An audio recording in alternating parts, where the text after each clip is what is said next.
ഇനി പ്രേക്ഷകർക്ക് cricket YouTube ചാനലിലേക്ക് സ്വാഗതം. ഇന്ത്യയുടെ 2026 വേണ്ടിയുള്ള T20 വേൾഡ് കപ്പിനുള്ള സ്ക്വാഡ് ഇപ്പോൾ പ്രഖ്യാപിച്ചിട്ടുമുണ്ട്.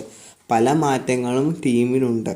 പുതിയ വൈസ് ക്യാപ്റ്റനും വന്നിട്ടുണ്ട് ഇന്ത്യക്ക് വേണ്ടി. അങ്ങനെ തുടങ്ങി പല മാറ്റങ്ങളും ഇന്ത്യൻ ടീമിൽ ഇപ്പോൾ നമുക്ക് കാണാൻ സാധിക്കുന്നുണ്ട്. സൗത്ത് ആഫ്രിക്കൻ ഈ പരനത്തിൽ വെച്ച് നോക്കുമ്പോൾ ഇന്ത്യക്ക് ആവശ്യമുള്ളതും ആയ കുറേ മാറ്റങ്ങളും ടീമിൽ കാണാം. ശുഭ്മൻ ഗില്ലിനെ സ്ക്വാഡിൽ നിന്ന് പൂർണ്ണമായിട്ടും ഒഴിവാക്കിയിട്ടുമുണ്ട്. പകരം അക്ഷർ പട്ടേലിനെയാണ് ടീമിൽ ഇപ്പോൾ എടുത്തിരിക്കുന്നത്. പുതിയ വൈസ് ക്യാപ്റ്റനായിട്ട് അദ്ദേഹത്തെ നിയമിച്ചിരിക്കുകയാണ്.